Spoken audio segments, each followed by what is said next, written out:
Blog Talk Radio. Hi.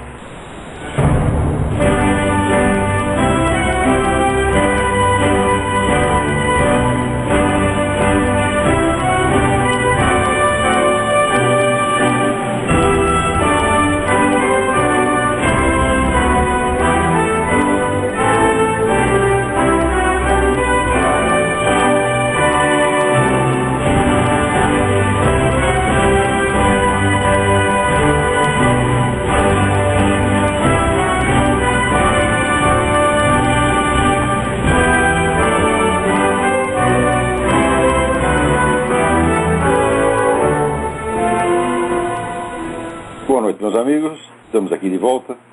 Como sempre, começamos invocando a Santíssima Virgem Maria, o Santo Padre Pio de Pietrelcina, para que roguem a Deus que nenhuma injustiça se cometa nesse programa. Ora, nos avisos que eu andei dando aí sobre as palestras do Ângelo Monteiro, no Instituto Olavo de Carvalho, dias 10 e 11 de dezembro, às 15 horas, eu esqueci de dizer uma coisa muitíssimo importante.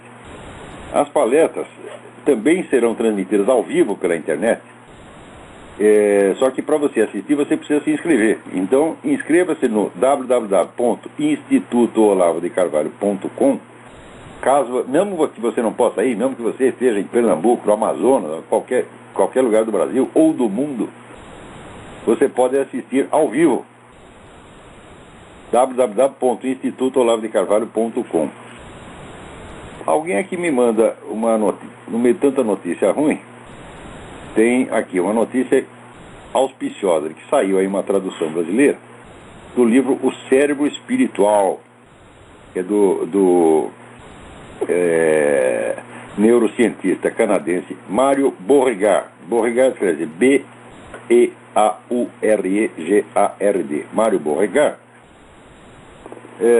que veio muito a calhar, porque eu dei recentemente esse curso sobre a consciência de imortalidade. Né? E ele dá lá alguns daqueles dados científicos, que não são novos, na verdade, mas que estão ali condensados. Né? Ele diz aqui, por exemplo, ele deu uma entrevista para a revista Cult, no Brasil, no qual ele diz o seguinte: quando há uma parada cardíaca, o cérebro deixa de funcionar depois de cerca de 10 a 20 segundos. Muitos pacientes em estado de parada cardíaca parecem inteiramente capazes de experimentar processos mentais. Esse fenômeno demonstra que o espírito e a consciência não são gerados pelo cérebro. Ora, existe mais casos registrados disso aqui do que o cético mais exigente poderia requerer. São milhares e milhares e milhares de casos. Quer dizer, o sujeito está lá sem atividade cardíaca, sem atividade cerebral, e, no entanto, está vendo tudo o que se passa em torno.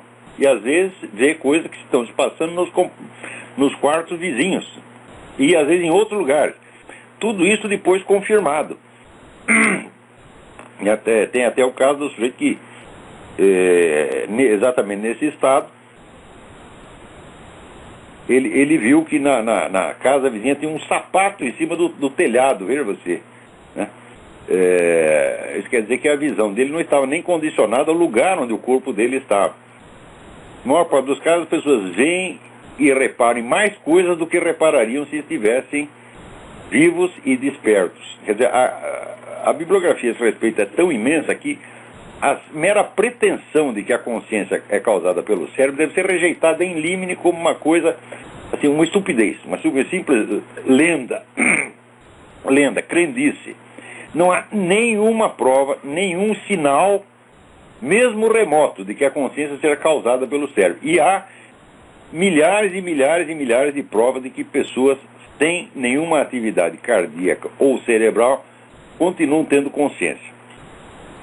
Então, o livro chama-se O Cérebro Espiritual e saiu pela editora Best Seller. Agora aqui, Mair Fortuna me escreve dizendo o seguinte: tem uma escola Agasse para crianças carentes. Né? O lema da escola é assim, olha que coisa: acima de tudo, respeite e obediência à autoridade constituída. Você vira, né? Esse pessoal que 20 anos atrás soltava bomba, matava pessoas, né? Ia derrubar o sistema. De repente eles são eleitos, estão lá no poder, e agora o que eles querem? Respeite e obediência à autoridade constituída. Né? Quer dizer, esses são os rebeldes dos anos 60, 70. E a maravilha, né?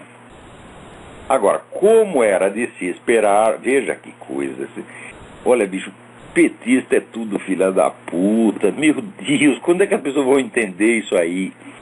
Olha aqui. Saiu na Agência Senado. A Comissão de Constituição, Justiça e Cidadania, CCJ, aprovou proposta de emenda constitucional que retira do vice-presidente da República a condição de sucessor em caso de vagância do cargo de presidente, determinando que então serão convocadas novas eleições. O vice só ocuparia o posto interinamente até a eleição do novo presidente. Olha só. Então, de acordo com a proposta, caso a vacância por morte ou renúncia ocorra nos 2 últimos anos do mandato presidencial, o novo ocupante do cargo será eleito pelos deputados e senadores, quer dizer, eleição indireta, 30 dias depois da abertura da vaga. Então você veja, para eleger a dona Dilma, o PT precisou de uma ajudinha do PMDB, o qual empurrou lá o Michel Temer, né? E o Michel Temer, acreditando que ia se sair bem, foi lá, deu apoio e tal, elegeram a Dilma, mal acabou de eleger, eles vão fazer com o Michel Temer o que o sujeito faz com a camisinha depois dele dar uma trepadinha. Joga fora. Tá certo? Não que eu morra de amores pelo Michel Temer, de maneira alguma. Mas olha, pra você ver, antigamente pelo menos bandido era leal com outro bandido, hoje não, já não é mais, não. Hoje realmente o pega pra capar. Não que o Michel Temer não mereça isso, é claro que merece. Qualquer um que se alie com o PT merece, né? E o PT depois, né, passa com ele aquilo que o elefante quis fazer com a formiguinha, né? Então, é exatamente o que vai acontecer com o seu Michel Temer. Eu acho que isso vai acabar passando, de uma maneira ou de outra. Se não passar agora, passa daqui a pouco. Porque o PT não quer dividir o poder com ninguém. Eu estou dizendo isso há muito tempo. O PT não veio para ser um partido como os outros. Um partido que é eleito, governa e depois, na eleição seguinte, sai, cede o lugar. Não veio para praticar o normal rodízio democrático do poder, que é a essência mesma da democracia. Ele veio para ficar no poder para sempre e para mudar de tal modo o sistema que o sistema se transforme num instrumento do PT. A chamada de partido-estado, né, como faz o Reinaldo Azevedo, é até eufemismo.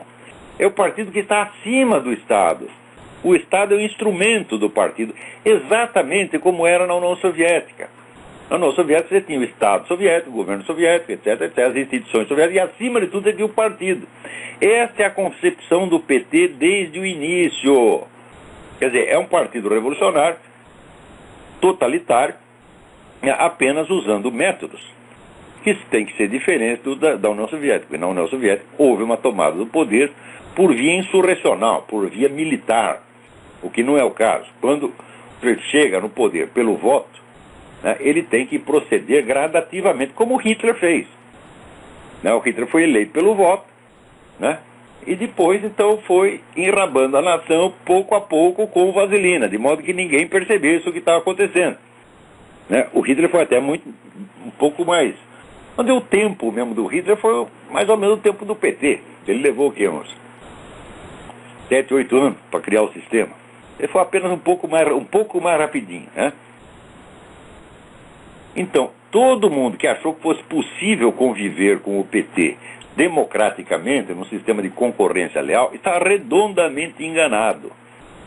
Muitos se enganam não porque são burros, mas porque são covardes demais para enxergar a realidade. Eu escrevi isso em artigos já no tempo que eu escrevi no Jornal da Tarde, isso foi 4, 5, 6, 7, 8, 9, 10 anos atrás. Já explicava isso com toda a letra, por que é. Mas o pessoal não tem cultura sobre o movimento revolucionário, não sabe nada.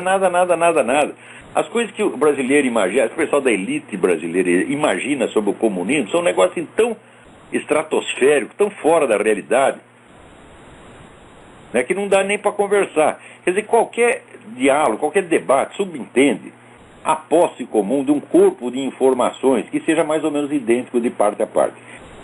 nos debates que as pessoas, né, quando as pessoas divergem das minhas opiniões, essa condição não se cumpre. As pessoas não sabem nada, então julgam com uma inocência, julgam com base no seu senso de verossimilhança, sem conhecer os fatos.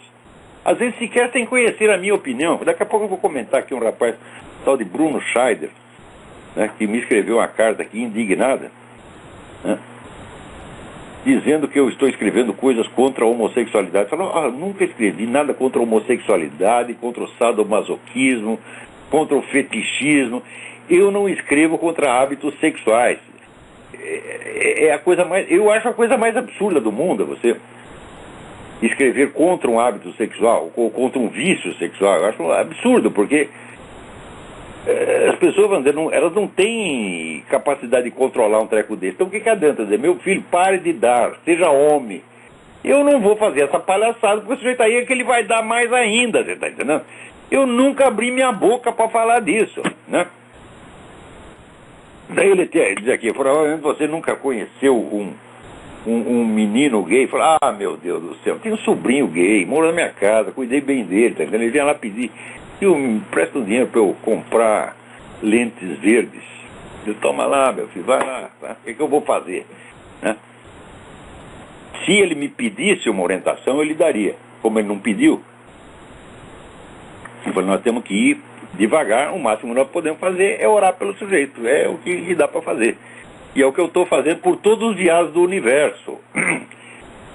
Nunca humilhei ninguém por ser viado.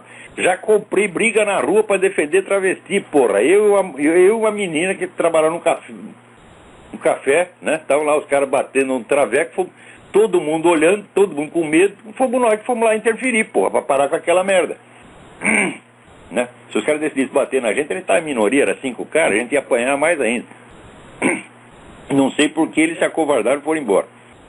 Então, eu aqui não estou falando de hábitos sexuais, nem de qualquer hábito pessoal, tá certo? Então, se você e a sua mulher têm uma relação sadomasoquista, um dia você bate nela, no outro dia ela bate em você, meu filho, eu só vou falar disso se você vier me pedir o conselho, e mesmo assim, eu vou tentar escapar, porque eu não me considero qualificado para dar conselhos, né, de vida matrimonial, de vida familiar, para ninguém. Isso aí você precisa estudar, precisa ter meu falecido amigo Ronaldo Alfredo César Miro é um talento nessas coisas. Mas eu não, eu seria apenas um amador palpiteiro. Né? O que eu tenho escrito, né, a gente escreve contra o movimento gay do ponto de vista político, do ponto de vista da sua ambição de poder, que é absolutamente desmedida. Daqui a pouco eu vou comentar algo a esse respeito. Né? Mas quando a gente vai discutir essas questões políticas no Brasil, o outro lado que vem discutir comigo não tem cultura mínima. E olha, você discutir com o ignorante é difícil, porque ele não tem medida do que ele está falando.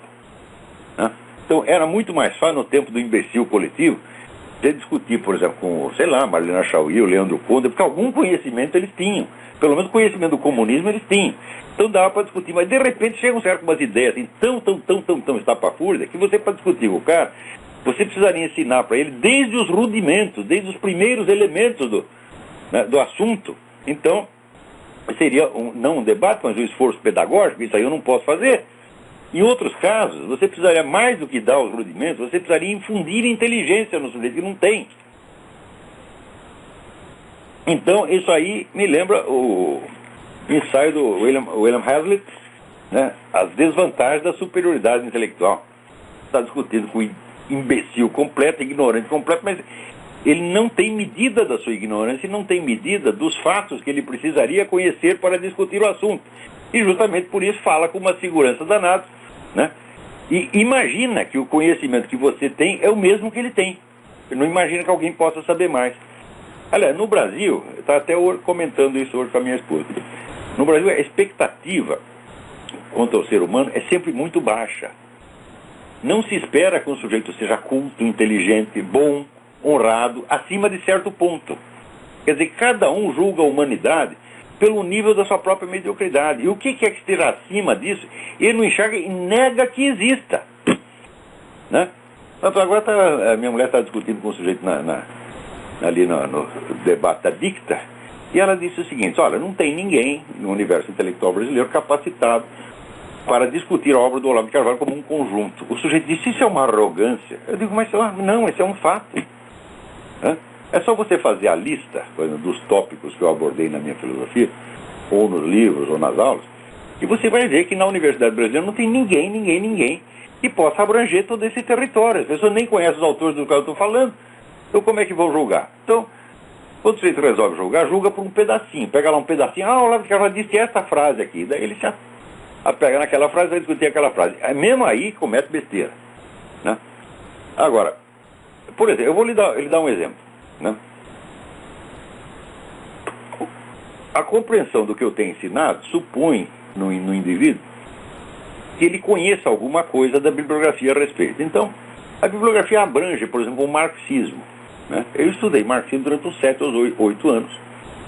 Eu li o Capital, eu li Lenin, eu li a ideologia alemã, eu li toda a escola de Frankfurt de trás para diante, eu li Antônio Gramsci, tudo isso, fiquei me intoxicando daquela porcaria durante 6 ou 7 anos. Então eu conheço isso. Por outro lado, eu conheço a filosofia escolástica. Eu li um bocado de São Tomás de Aquino, eu li um bocado de Duns Scotus, né? São Boaventura, os escolásticos modernos, o movimento neo-escolástico todo, Sertian, André Marques, Jacques Maritain, todo mundo. Você conhece alguém no Brasil que domine essas duas áreas e tem um conhecimento da escolástica similar ao conhecimento que tem do marxismo? Não. Por outro lado, também tem uma terceira coluna bibliográfica que sustenta ali o que eu estou falando, que é toda a documentação sobre a chamada escola tradicionalista. René Guénon, Fritjof Schuon, Titus Burkhardt, etc. Também li tudo isso e tem o meu posicionamento crítico a respeito. Então, você conhece alguém que conheça o pensamento tradicionalista, a escolástica e o marxismo?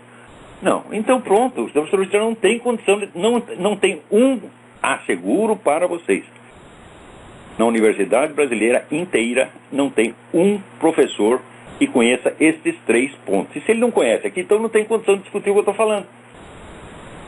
Então, só resta as pessoas criarem opiniões a partir de conjecturas e de imaginações. Acho que o Olavo é tal coisa. E essa besta daquele Luiz Eduardo Soares que escreveu que eu era o teórico do Opus Dei.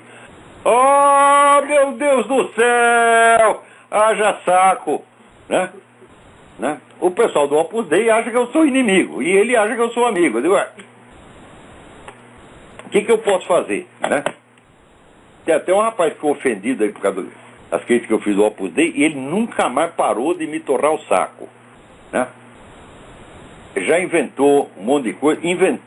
Inventou que o pessoal da TFP, que o Dom Bertrand de Leões e Bagantes tinha dito que eu era viado. Coitado do Dom Bertrand. O Dom Bertrand é incapaz de dizer, é incapaz de falar a palavra viado. Você está entendendo?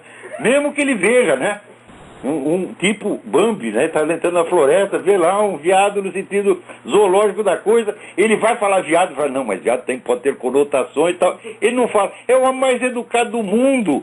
Mas o Dom Bertrand ia falar um treco desse a meu respeito. Ah, puta que pariu. Daí, não contente, agora ele está espalhando que eu me casei na igreja com a minha primeira esposa, não anulei o casamento e estou vivendo, portanto, em estado marital pecaminoso aqui com a Roxane. Puta merda, como é que eu ia casar na igreja se eu era comunista, caralho? Puta merda! Então, é aquele bosta do Fernando Pergentino, que o pessoal chama de Fernando Pervertido, com toda a razão. Esse cara não larga do meu saco, porra! Tá entendendo? E a gente é obrigado a discutir com esse lixo, com esse tipo de entidades suínas, meu Deus do céu. Né? Então, por isso é que os avisos que eu dei sobre o PT 7, 8 anos atrás não grudaram. Todo mundo diz: não, você está exagerando. Por quê? Porque julga sem conhecimento e julga para um critério de verossimilhança. Verossimilhança é aquilo que parece. Parece porque é o que as pessoas dizem. Você acredita junto com o seu grupo. Então, esse é o critério de julgamento que a pessoa tem. Então, eu aqui sou um profissional que estudei o assunto de trás para dentro, estou lá dando um parecer técnico, de repente é um palpiteiro de bosta, né? Às vezes, palpiteiro de bosta que tem tanto mais segurança de si, quanto mais dinheiro tiver no bolso. No Brasil é isso: você recebeu um dinheiro do seu pai, você acha que você é Albert Einstein, né?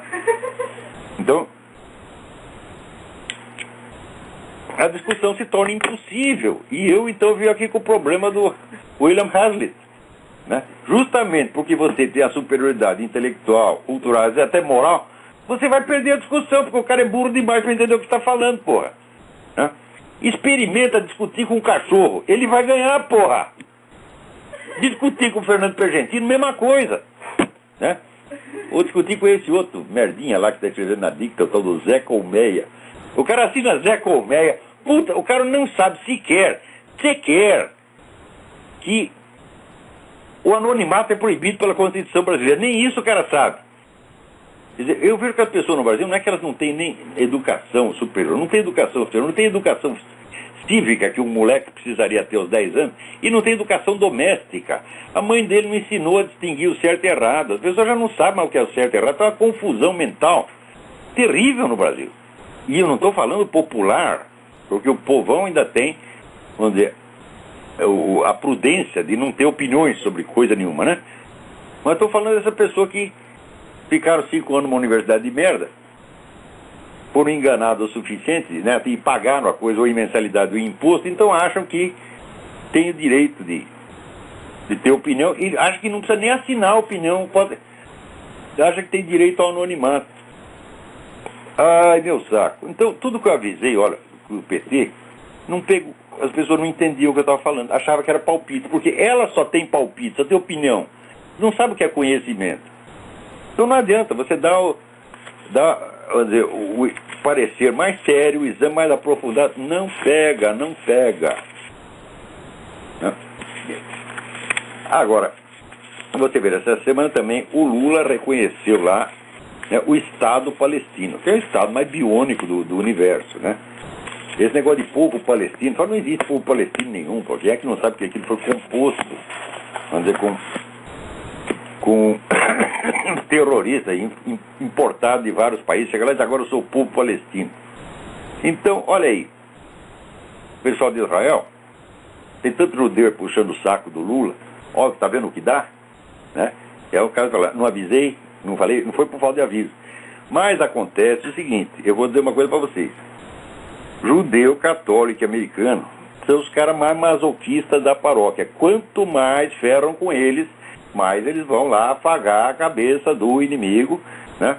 Então, sempre que acontece alguma coisa que prejudica a Igreja Católica, os Estados Unidos ou Israel, comunidade judaica, então daí ajunta um rabino, né, um bispo católico e um pastor protestante do Arizona, do Alabama, do Texas, e ficam os três se olhando no espelho, né, e dizendo assim, oh, como nós somos bons, como nós somos generosos, nós não devolvemos a ofensa. É verdade que o nosso cu está doendo, mas nós não ligamos. O que vem de baixo não nos atinge.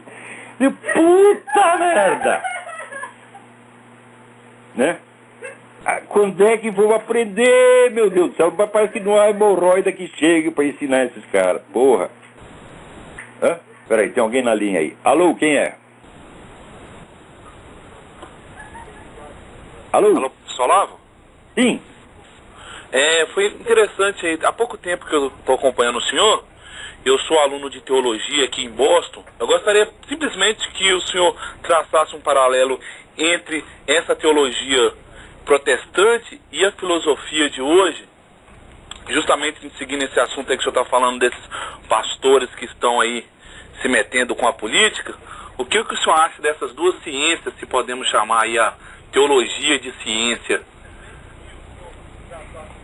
Olha, a teologia tem uma estrutura científica, tanto a católica quanto a protestante. Ela parte de um dado fundamental, que são os textos revelados, que ela não discute a revelação em si. Ou seja, parte do dado da revelação. E a partir daí, procede a interpretação sistemática, inteiramente racional, do texto, e a deduzir daí, vamos dizer, quais seriam as práticas que são adequadas de acordo com aquele ensinamento. Quer dizer, a estrutura é inteiramente científica. Note bem, a primeira ciência que se desenvolveu no Ocidente foi a teologia. Quer dizer, todos os critérios de verificação, de correção textual, etc., foram todos estabelecidos pela teologia. E provavelmente, vamos dizer, a teologia é a única ciência que tem um discurso racional do começo até o fim. É estranho que as pessoas não saibam disso. Né? Aliás, não é estranho. A ignorância jamais é estranha. O que eu estou falando? Falo besteira. Não é nada estranho, porra. A ignorância medra e abunda, tá entendendo? Por toda parte. Agora, o fato é o seguinte, o fato é que nos últimos 50 anos, a infiltração de inimigos dentro das igrejas, tanto católicas quanto protestantes, foi um negócio monstruoso. Tem aquele famoso depoimento da Bela Dodd que fala da infiltração comunista na igreja a partir da década de 30, ordenada pessoalmente por Stalin. Né? Okay. E ela mesma confessa, né, que ela infiltrou ali, sei lá, alguns milhares de pessoas. Isso uma agente, e dizia que tinha não sei quantos mil agentes trabalhando. Então você vê até que ponto foi a infiltração. Né? Olha, sugiro que você leia, por exemplo, o livro do Malachi Martin, que se chama Windswept House, a casa batida pelo vento, né? Que é a história da sacanagem interna da Igreja Católica feita por inimigos, os caras que estavam lá realizando ritos satanistas dentro do Vaticano e que ao mesmo tempo preparando a cama de gato para tirar o João Paulo II da cátedra. Isso aconteceu mesmo, tanto que na internet tem até a lista da correspondência. O livro é escrito como se fosse um romance, mas tem a correspondência com a realidade é total. Então tem até a lista de que personagem corresponde, personagem do romance corresponde a que pessoa na realidade. Né? Mas quem conhece a história nem precisa ler a lista, porque você já sabe imediatamente. Né? Tem lá, aparece um sujeito, um cardeal alemão chamado Johann Rein Vernunft. Você imagina quem é? Né? É o Bento XVI, evidentemente. Né? E assim por diante. E outro parece cardeal Mastroianni, né? Que era o Casaroli, o gostosão, né? E assim por diante. Então você fica sabendo tudo o que foi feito desde dentro para destruir a igreja.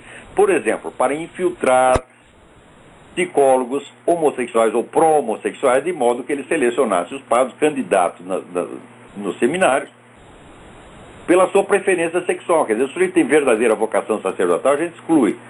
Né? Agora, chega aqui, desmonha, cantar, aprovado imediatamente. 30 anos depois aparece essa epidemia de pedofilia, obviamente. Né? O cara que vem me dizer que o homossexualismo não tem nada a ver com pedofilia, eu digo, olha, então você olha aquele vídeo do Luiz Mott falando sobre, né, a exposição, o Museu do Sexo, ele falando daquele jeito todo deleitoso, né? E afagando a bunda de uma estátua de bebê. Você vê, se isso não é propaganda a pedofilia, o que é então? Né? E assim por diante. Aliás, falando nisso, nós recebemos aqui na nossa casa, tivemos a honra de receber, durante 2 dias, a visita da doutora Judith Riesman, autora dos livros Kinsey, Crimes and Consequences e Sexual Sabotage. Ela conta a verdadeira história do Kinsey. Né? O Instituto Kinsey foi o que desencadeou nos Estados Unidos a chamada Revolução Sexual, o Sex Lib, nos anos 50.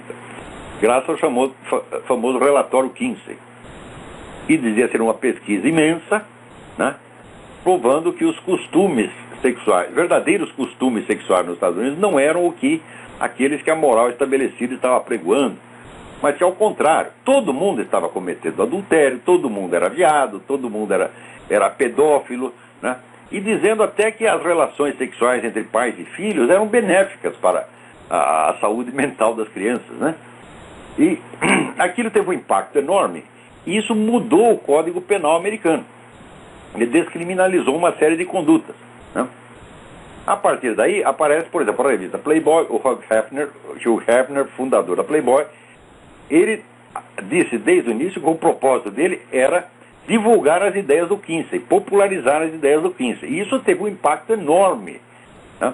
Foi a partir daí que todas as condutas sexuais possíveis e imaginárias foram consideradas todas cientificamente normais. Só que acontece o seguinte, a doutora Riesman descobriu que todos os dados do Kinsey, não é um outro, todos eram falsificados. Todos. Ele disse que, por exemplo, fez pesquisa entre a população normal, não, ele fez a pesquisa entre presidiários, sobretudo gente condenada por crimes sexuais. Então pega lá a conduta de um pedófilo condenado e multiplica aquilo por 10 mil e faz de conta que aquilo é a conduta normal da população.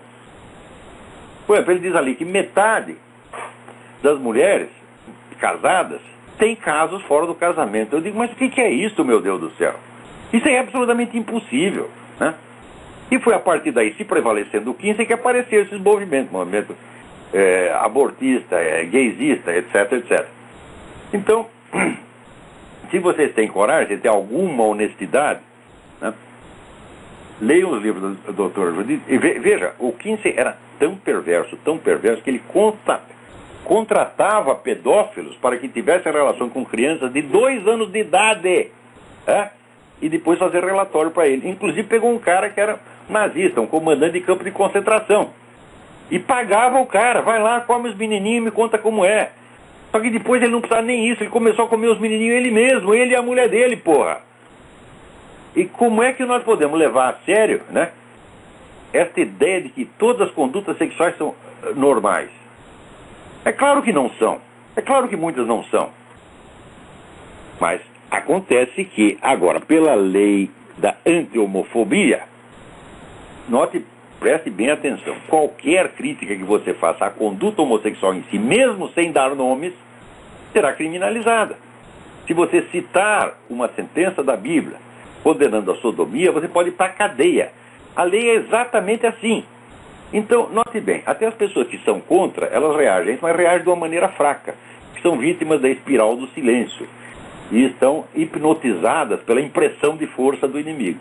Então, por exemplo, aquele pessoal do Mackenzie diz que a lei anti-homofobia atenta contra a liberdade de expressão. Eu digo, mas escuta, mas isso é um eufemismo. Isso é uma maneira muito fraca de dizer as coisas. O que a lei anti-homofobia faz é muito mais do que isto. O que a lei anti-homofobia, a simples lei homofobia, derruba todo o sistema judicial, todo o sistema de direitos humanos no Brasil. Porque, note bem, até hoje todas as leis que visam a proteger, né, a honra e integridade das pessoas, elas limitam a punição, quer dizer, a ofensas feitas pessoalmente. Por exemplo, se você fala mal de uma religião, a lei não te pune. Agora, se você escarnecer publicamente da pessoa por motivo de crença ou função religiosa, sim, aí essa pessoa pode te processar. Tá certo? Agora, a lei anti-homofobia não é assim. Você não precisa escarnecer de uma pessoa ou de um grupo de pessoas em particular. Basta você falar mal da homossexualidade em geral e você será punido. E esse princípio, vamos dizer, de você punir a crítica geral, a crítica abstrata, a crítica genérica, já está sendo usado para outros casos. Outro dia, o Ministério Público Federal lançou um processo contra o apresentador da cena porque ele disse que o ateísmo é causa de baixa, de degenerescência da conduta moral, é causa de criminalidade, é causa de violência. Ora, meu Deus do céu, vocês deem uma olhada na página do professor R.J. Rummel, com 2 M's.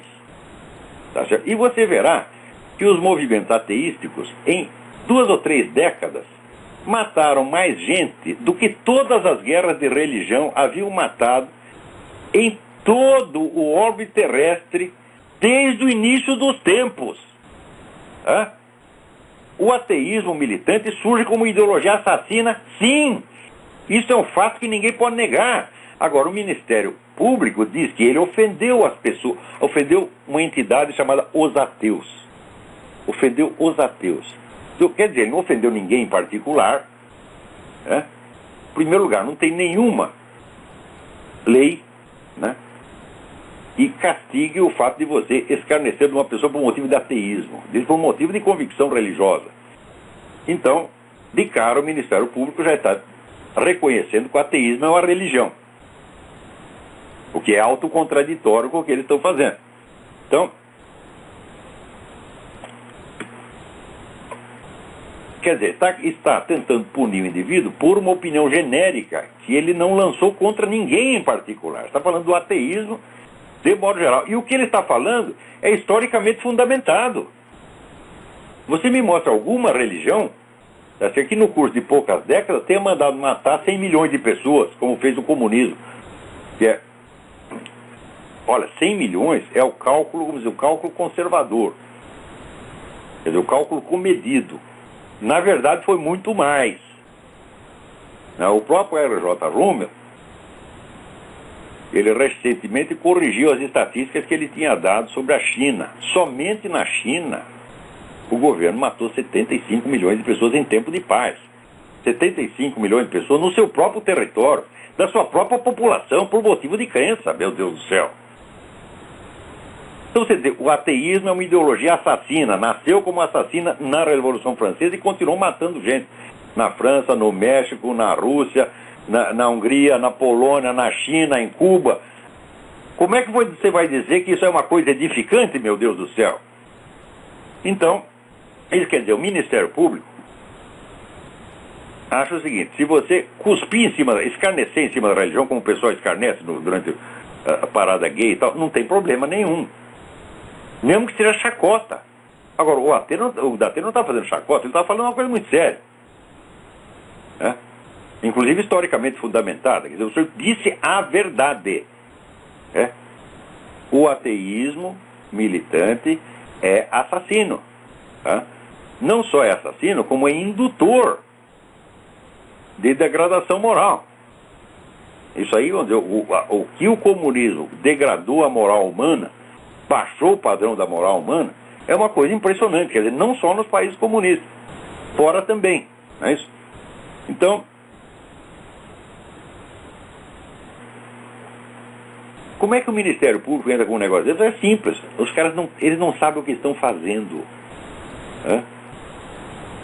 Então, olha, a mais extrema confusão na esfera dos valores morais existe não quando as pessoas estão confusas, não quando elas reconhecem que não sabem o que fazer, mas quando elas acham que sabem o que vão fazer e tomam posição quanto a fatos determinados, tomam posições que contrariam os próprios princípios em nome dos quais estão tomando posição.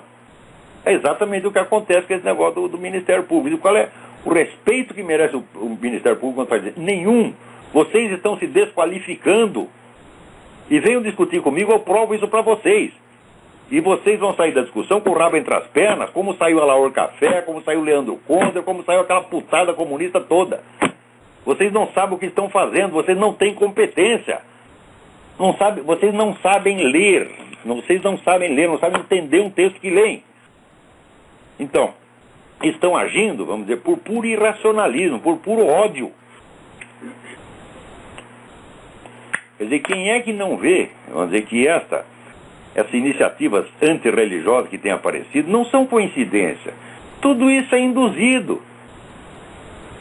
Você tem ali milhares de agentes de mudança treinados, infiltrados em tudo quanto é lugar, em escola, clínica psiquiátrica, assistência social, né? Você, olha, quer saber os recursos que essa gente usa para projetos de engenharia social, quer dizer, de mudar a conduta das pessoas, não é mudar as ideias, não é doutrinação. Você impõe certas condutas, o indivíduo, forçado pelo ambiente, adota aquelas condutas e, por retroativamente, ele justifica, né? Então você muda as ideias através da conduta e não vice-versa. Você vê a profundidade da ação desses camaradas. Vejam aqui, aqueles que vêm na gravação do YouTube, olha aqui o título desse livro: A utilização dos colegas de classe como agentes de mudança comportamental. Ou seja, o professor entra na classe como agente de transformação. Ele não está lá para ensinar geografia ou matemática, não faz questão de ensinar nada, né? Então, estão lá para induzir mudanças de comportamento, frequentemente interesseiras, né? Então, o professor já está lá induzindo as crianças à prática homossexual, porque ele sabe que essas crianças vão crescer e vão aumentar a clientela dele, né? Porque, veja, por que o homossexual se sente discriminado? Se sente discriminado simplesmente porque a maioria não quer ter relações sexuais com ele se sente mortalmente ofendido por isso, se sente isolado, e daí começa a interpretar esse isolamento como se fosse discriminação. É isso? Então, vamos supor, se eu entrasse, digamos, numa escola, né, e sei que 90% das meninas não vão querer nada comigo, eu também vou me sentir isolado. Mas eu não sou louco o suficiente para atribuir isso a uma intencionalidade discriminatória, né? Então está aqui o livro, o autor é Philip S. Strain, S-T-R-A-I-N. E olha, o livro é a favor disso, ele não está criticando, não. Isso aqui é um manual. Como você utilizar os colegas de classe, na aula que você leciona, para pressionar aqueles que sejam resistentes. Quer dizer, você joga a classe contra o indivíduo. Quer dizer, isso é uma operação psicológica das mais porcas, das mais sólidas que existem. E olha, esse livro aqui já é antigo, tem uns 30 anos. Eu tenho um outro livro aqui que eu estou lendo, Agentes de Mudança nas Escolas, Barbara Morris. Esse é um livro contra. O livro saiu em 1979, quer dizer, em 79 isso já estava totalmente disseminado nas escolas americanas. Só que aqui o pessoal reage. No Brasil o pessoal nem sabe o que é agente de transformação. O Brasil é um ímã complacente, onde entra piroca de rinoceronte. E vocês não sentem nada, meu Deus do céu. Nem uma honrada dor no cu vocês sentem, porra. Como é que é isto, porra?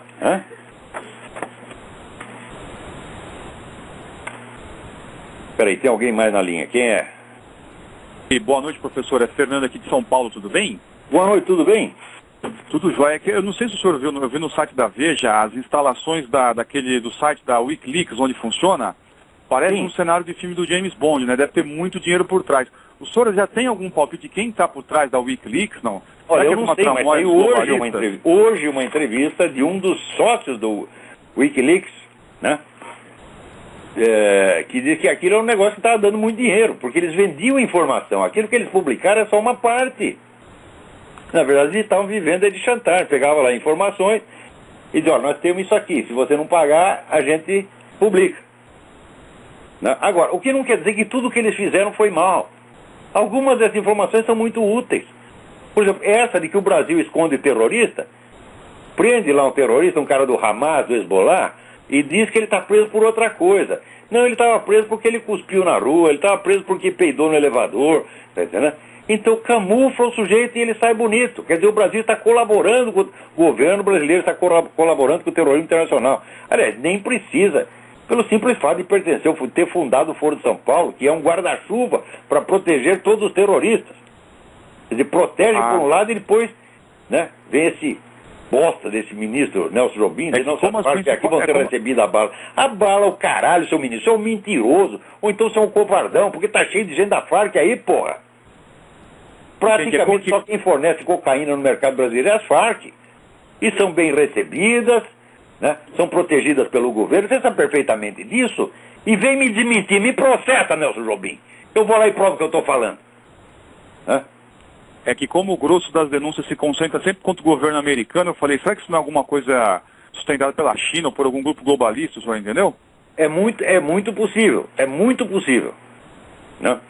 Que atualmente tem muito cara aí, muito denunciador de esquemas globalistas, e faz assim, concentra os ataques só no grupo americano. E não mostra as conexões que tem com gente na China, na Rússia. Então dá a impressão assim, que aquilo é um projeto americano para dominar o mundo. Quando não é, aquilo é um projeto globalista para dominar em primeiro lugar a América. Então, porque você quer a prova disso, você pega esse pessoal globalista, Rockefeller, Jorge Soros e tal, eles sempre apoiam somente a esquerda dentro dos Estados Unidos, meu Deus do céu. São eles que perseguem a turma do Tea Party, são eles que fizeram a maior campanha contra o Tea Party, também que a campanha não adiantou nada. Isso é prova do que eu sempre digo. Existe o poder secreto, mas ele não é tão secreto e não é tão poderoso assim. Ele é apenas um grupo de gente ricaço, idiota, que acha que tem a solução para todos os problemas da humanidade e quer forçar todo mundo a ser como eles. Às vezes eles conseguem, às vezes não. Você vê, por exemplo, aquela campanha que eles fizeram pela controle populacional. Começou nos anos 50 ou 60, a campanha monstro, né, para diminuir a população no terceiro mundo. A campanha só pegou na Europa. A população do terceiro mundo aumentou, da Europa diminuiu, o terceiro mundo invadiu a Europa. Isso aí é erro de cálculo desses filhos das putas. E ainda continuam achando que são os senhores doutores que sabem tudo, né? Sabem nada. Pô. Infelizmente, a vida não vai me dar a oportunidade de confrontar esses fulanos, tá certo? E desafiá-los. Agora, prova aí o que você está falando. Eu venho aqui com uma lista de 50 fracassos que você fez, prova que você não sabe merda nenhum. Jorge Soros. Eu pessoalmente exprimi o Jorge Soros. Depois de uma conferência dele na OEA, eu fui lá, quando terminou a conferência, fiz questão de falar com o velho. Falei, vou lá espremer o cara. E eu estou falando lá do Foro de São Paulo, e ele, fingindo que sabia o que era o Foro de São Paulo, mas falando uma coisa totalmente extemporânea. Olha então, só. Esse bosta, ele não sabe o que se passa na América Latina. Ele está lá manipulando as coisas na América Latina e não sabe o que se passa. Vai estar fingindo que sabe. Então o pessoal pensa, o Jorge Soros é um cérebro maquiavélico, marido. É um velho idiota manipulado por intelectuais que o cercam, porra. Tá bom, professor. Obrigado. Boa noite. Boa noite, obrigado. Agora, quem sabe o que está fazendo, né, é a China. A China está comprando ouro pra caramba. Por quê? Porque está prevendo que o dólar vai cair, porra. Outro dia, eu vi uma análise feita por um economista, agora esqueci o nome do cara. Eu tô ficando velho gaga mesmo, não tem jeito. Esqueci o nome do filho da puta. Filho da puta não, era um grande cara, fazia uma análise excelente, excelente. E dá uma ideia da dívida americana. Veja, nos anos 70, os Estados Unidos eram o maior credor do universo. Hoje são o maior devedor. Sobretudo a partir da década de 80 e sobretudo a partir de 2008, quando entrou o seu Obama. Então tudo está sendo feito para destruir. Acontece o seguinte: todo país, quando quer comprar alguma coisa, ele tem que primeiro converter as suas divisas em dólares. Então vamos supor, sei lá, a Zâmbia, né? A Zâmbia quer comprar lá uns remédios. Ela não pode comprar os remédios e pagar com o dinheiro da Zâmbia. Tem que comprar dólar com o dinheiro da Zâmbia e daí comprar os remédios, né? Então, para isso, a Zâmbia tem que produzir, quer dizer, o dinheiro dela tem que ter lastro, tem que corresponder a uma riqueza real, tá certo? Isso em todos os países do mundo, só se comercia com dólar no mundo. Bom, os Estados Unidos não precisa, porque o lastro dele é o próprio dólar. Então só basta aqui imprimir o dinheiro. Manda imprimir e compra qualquer merda. Só acontece que isso é suicídio. E é exatamente o que o seu Obama está fazendo agora. Então, isso quer dizer que o dólar está ficando cada vez mais numa bolha de sabão. Então a pergunta é o seguinte: e se 2 ou 3 países decidirem que eles não aceitam mais dólar para vender as coisas, que eles querem em marcos, ou em diamantes, ou em qualquer coisa? Pronto, acabou a economia americana. Afunda a economia americana, daí afunda a economia mundial. Quer dizer, a coisa está por um fio. Eu tinha acabado de ler essa análise. Eu vou anotar o nome do cara, semana que vem eu digo. É excelente a análise do cara, excelente, excelente, excelente.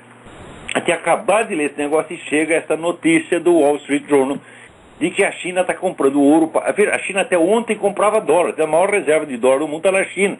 Mudaram de ideia, estão comprando ouro, porra.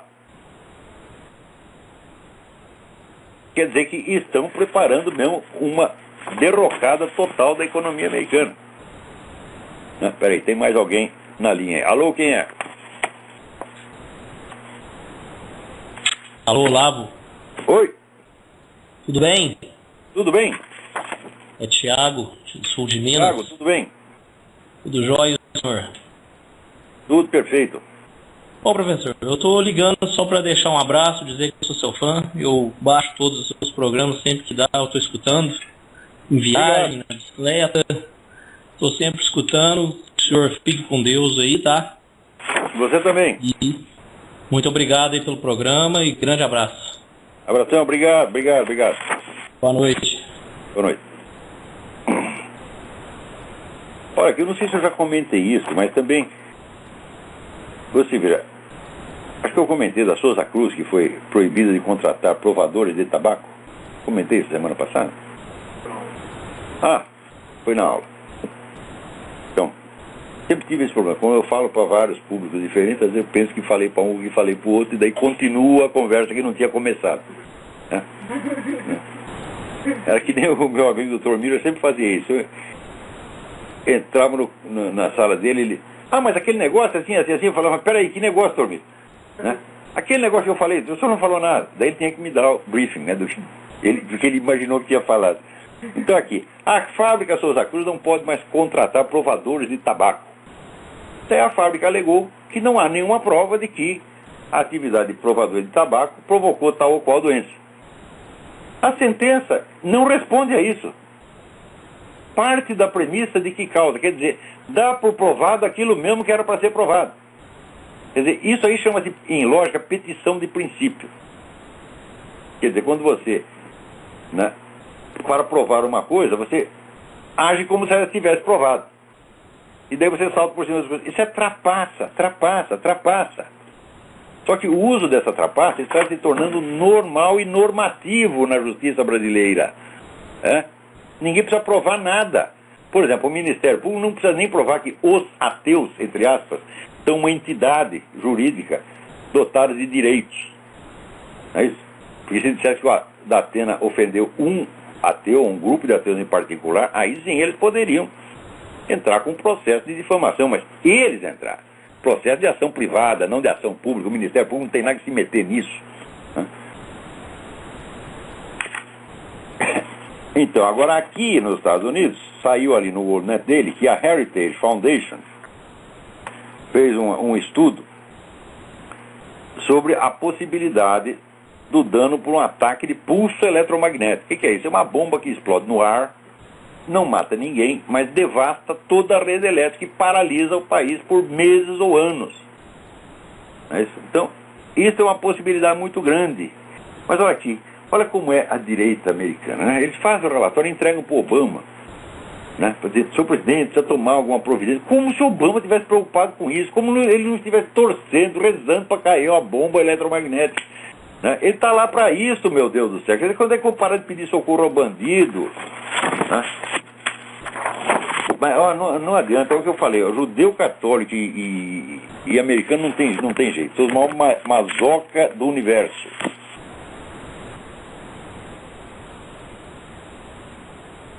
Maria Aparecida Barros, tento explicar para... gostaria que o senhor abordasse um problema, a sua opinião sobre a história crítica. História crítica foi uma moda lançada nos anos 60 por um cidadão chamado Joel Rufino dos Santos. Escreveu uma merda de um livro cheio de erros, cheio de mentira, coisa grosseira. E até hoje isso é adotado, né? Como se fosse uma grande descoberta, como se fosse uma grande inovação na historiografia, né? Aquilo é pura propaganda, meu Deus do céu. Mas olha, não adianta falar, já cheguei à conclusão, quem tem razão é o Raimundo Abelio, viu? O Raimundo Abelio dizia que no Brasil as ideias, né, circulam não com não no tempo histórico, mas no tempo geológico. Quer dizer, precisa mudar as camadas geológicas, né? Leva alguns bilhões de anos, né, para uma ideiazinha mudar de lugar. As pessoas esquecem o que a gente falou na véspera, as coisas não têm continuidade, né? Mesmo porque, por exemplo, cada nova geração que entra, mas ela tem menos informação do que a anterior e não sabe que precisa, né, investigar o que aconteceu. Veja o que aconteceu. Ali nós temos um ministro da Educação que não sabe soletrar a palavra cabeçalho, que ele diz cabeçário. Eu falei, cabeçário é coleção de cabeças. Ele leva as pessoas para visitar a casa dele e olha, lá está a minha coleção de cabeças, essa aqui, né, é a cabeça do presidente Lula, essa aqui é a cabeça do Getúlio Vargas, aquela ali é a minha cabeça, porque em cima dos meus ombros já não tem mais nenhum. Então, além de ter um ministro da Educação que não sabe soletrar a palavra cabeçalho, né, ainda tem um ministro da Cultura, o tal do Juca Ferreira, que diz que a cultura brasileira está na melhor fase da sua existência. Prova de que ele não conhece as fases anteriores. Isso é prova cabal. Porque perguntar, cultura brasileira, bom, onde estão hoje os equivalentes, né, de Graciliano Ramos, Carlos Drummond de Andrade, Manuel Bandeira, Otto Maria Carpo, Heberto Salles, Gilberto Freire? Onde estão os equivalentes? Mário Ferreira dos Santos, Miguel Reale, tem toda essa gente criando e produzindo ao mesmo tempo nos anos 50. Era um florescimento extraordinário. Cadê os equivalentes hoje? Não tem nada, acabou, minha gente. A alta cultura no Brasil acabou. Agora, esse cara, ele acha que a cultura está numa fase muito boa, por quê? Porque o ministério dele está cheio de dinheiro. E é por isso que o camarada julga. Com o ministro da Cultura desse, o que nós podemos fazer, meu Deus do céu? Pelo menos o Gilberto Gil, ele reconhecia que ele era um pseudo-intelectual de miolo mole. Tá certo? O senhor Juca Ferreira não sabe o que é intelectual, não sabe o que é miolo e não sabe o que é mole. Hã? Preste bem atenção, ele não sabe o que quer dizer a palavra mole. Então ele acha que a cultura brasileira, né, está em pleno estado de ereção. O que a gente pode fazer com um sujeito desse? Né? Discutir com ele, fala, não dá. O cara é ignorante demais, ele vai vencer a discussão porque ele não vai entender merda do que você fala. Ele vai continuar insistindo naquela bobagem. Então aí o conselho que eu dou para as pessoas de alguma cultura que sejam enfrentadas por ignorantes presunçosos. Quando o sujeito vai falar aquela monte de coisa, não tenta argumentar, só manda tomar no cu logo, você tá entendendo? E isso acaba com qualquer presunção, porque o sujeito fica, né, já fica com medo de cala a boca. Daí você está falando num nível que ele pode entender. Quem é que não entende vai tomar no cu? É verdade, tem gente que não entende, não sabe o que é cu, porra. Não foi informado. Né? Então, peraí, tem mais alguém na linha aí? É o último, o último da fila, que nós não temos mais tempo. Alô, quem é? Professor? Alô? Boa noite, professor, tudo bom? Tudo bem? É Fabrício de Guarulhos. Como não entendi o seu nome? Fabrício de Guarulhos. Fabrício, tudo São bem? Paulo. Tudo ótimo. Professor, eu tenho... Minha namorada, ela é professora de biologia numa escola particular aqui da cidade. E por incrível que pareça, a própria diretora da escola pede para ela fazer prova fácil para os alunos, para maquiar a nota dos alunos. E eu fiquei extremamente espantado com isso. É isso. Não pode selecionar, quer dizer, isso é discriminação. Onde já se viu? Dá 10 pro sujeito só porque ele acertou todas as perguntas e dá 0 pro outro só porque ele errou. É uma injustiça, é contra a democracia. Hein? É antidemocrático você dizer que o sujeito sabe mais do que o outro. Né? Exatamente essa é a ideia que eles estão passando. E pior é que o pai do aluno paga R$500 por mês para o aluno acontecer isso com o aluno. Enganado, para o aluno ser ludibriado. Olha, vocês que estão pagando escola particular, parem com isso. A escola particular é tão ruim quanto a escola do governo. Porque é o governo que baixa os programas. E vocês estão pagando imposto? Eu vou dar um conselho. Parem de pagar, não paguem mais, porra. Façam um protesto público. Ai, que saudade que a gente tem daquele tempo da Federação das Indústrias, Teobaldo Denigres. O governo enchia o saco, ele telefonava pro Cossio e falava: nós não vamos pagar essa merda. E daí o Cossio mesmo falou: não, pode deixar, eu vou mudar. Porra, naquele tempo tinha ditadura militar e as pessoas tinham culhões para reagir. Hoje não. Né? Hoje a ditadura do PT é a ditadura da careta. Eles fazem cara feia, as pessoas já tudo começam a mijar nas calças. É impressionante. Né? Professor, deixa eu só dar um exemplo de prova de aluno. Como é? Deixa eu dar um exemplo só da prova que ela fez. Quais são os 3 estados da água? Aí o moleque vai e me responde: quente, frio e morno. Puta merda, e ganha 10. Não, e esse que é o problema. Ainda a diretora fala: não, tá meio certo isso daí. Que o rapaz tentou responder a questão. É uma bizarrice. Claro, o rapaz deve ter feito um esforço monumental. Gastou todo o seu QI para responder isso aí. 3 estados da água, quente, morno e frio. Né? Se eu não tivesse pego a prova na minha mão, eu não teria acreditado, professor. E um 4º estado da água, que é o estado em que a água está na cabeça do ministro da Educação, tá entendendo? É um estado desconhecido, porque aquilo é só água que tem ali dentro. Né? Bem, professor, eu ainda gostaria de partilhar com o senhor que eu rezo todas as noites para que Deus dê muita força, me ilumine o senhor, porque o trabalho que o senhor faz é único e a gente precisa muito dele. Muito obrigado, muito obrigado. Preciso mesmo das orações. Porque eu Boa noite, professor. tem gente matando de galinha preta, né? Acendendo vela pro capeta, não é brincadeira também, hein? Mas não vai adiantar nada. Praga de urubu cai no próprio cu. Até a semana que vem, muito obrigado.